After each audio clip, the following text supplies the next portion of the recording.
एक बहुत रोचक कहानी आपको सुनाता हूँ, हिंदी विदेशों में कैसे काम करती है। आप बेसिकली इसीलिए आते हैं, कहानी वानी होगी है ना, बीच में पढ़ाई की बात आएगी, चंपू का हमें जैसा मामला रहता है ना, बीच बीच में पढ़ाई की बात आती है।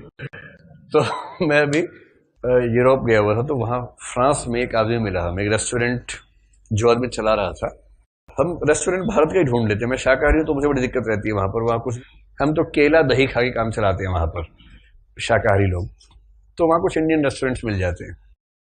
तो अब तो गूगल बड़ा आसान हो गया, इंडियन रेस्टोरेंट स्टार के साथ आ जाता है, तो पहुंच गया आराम से। पूरे रेस्टोरेंट में सारे भारतीय वेटर्स थे, एक फ्रेंच लेडी वेट्रेस की भूमिका में थी, और हम सब बैठे हुए थे। आगे बोली, आप क्या खाएंगे? तो हमने कहा हम खा लेंगे, टेंशन मत लीजिए। आपको बोलने में समझाने में दिक्कत हो जाएगी, भूख लगी बहुत तेज, टाइम बहुत लग जाए, किसी और को भेज दीजिए, उसको समझा देते। तो खैर हो गया, खाना बना अच्छा था। तो हम नेक्स्ट डे फिर चले गए। तो एक यंग सा लड़का था, उससे बातें होने लगी, गप्पे होने लगी। तो उसने बताया कि मेरे मामा जी हैं वो। तो मैंने कहा यार, सारे वेटर्स आपने इंडिया के रखे हुए, एक आपने फ्रेंच लेडी रखी है, कोई इमिग्रेशन का मामला है क्या? कुछ ऐसा मामला है? क्योंकि इमिग्रेशन में होता है ना कि आपको वहां के कुछ लोगों को रखना पड़ता है, तो उससे आपको उस देश में काम करने का मौका मिलता है। बोले नहीं, वो मेरी सेकंड मामी जी है। तो मैंने कहा ये क्या मामला? बोले इंडिया में तो है ही, यहां है तो यहां काम करने का मौका नहीं मिलता है। फिर यहां मामा जी स्मार्ट थे ही, तो और यहां शादी कर ली। अब जब से शादी कर ली, मामी जी के पति होने की वजह से उनको यहाँ परमानेंट स्टेटस मिल गया रहने का, काम भी कर सकते। तो मामी जी के नाम पे रेस्टोरेंट है, मामा जी तो काम करते हैं बेसिकली। और साल में 1-2 महीने पंजाबी हो आते हैं, उधर भी 3-4 बच्चे हैं, यहाँ भी 1-2 बच्चे हैं, तो वो आराम से 2 देश, अंतर्राष्ट्रीय संबंध जिसको बोलते हैं, इंटरनेशनल रिलेशंस, वो संभाल रहे हैं। तो ये तो बात हो गई। फिर हमने उससे पूछा, और आप क्या करने आए यहाँ पर? पैसा कमाने। तो हमने पढ़ाई लिखाई? बोले पढ़ाई काम आती है।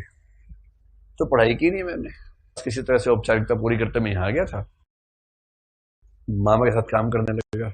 फिर हमने कहा आपको कैसे परमानेंट स्टेटस मिला? बोला उसकी भी लंबी कहानी है।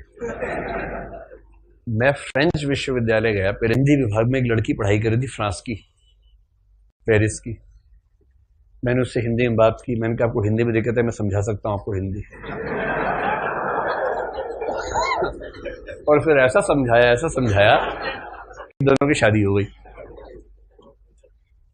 तो मैंने कहा यार बड़ी अच्छी बात है। फिर कैसे? बोले उसके बाद मैंने इतना अच्छा समझाया कि मैं उसके घर में रहने लग गया। शादी के बाद रहने का खर्चा भी खत्म हो गया मेरा। अब क्योंकि मैं दामाद था तो खाना पीना मिल जाता था वहां पर। और भारत में जो दामाद की इज्जत है वो यहाँ पर है नहीं। तो 1-2 महीने तो वो झेलते हैं। फिर बोले कि अब तुम दोनों निकल रहे हो कि तुम अकेले निकल रहे हो यहाँ से? हम दोनों को निकाल दिया घर से। तो मैंने कहा आपकी पत्नी कहाँ है? बोले वो भारत में है।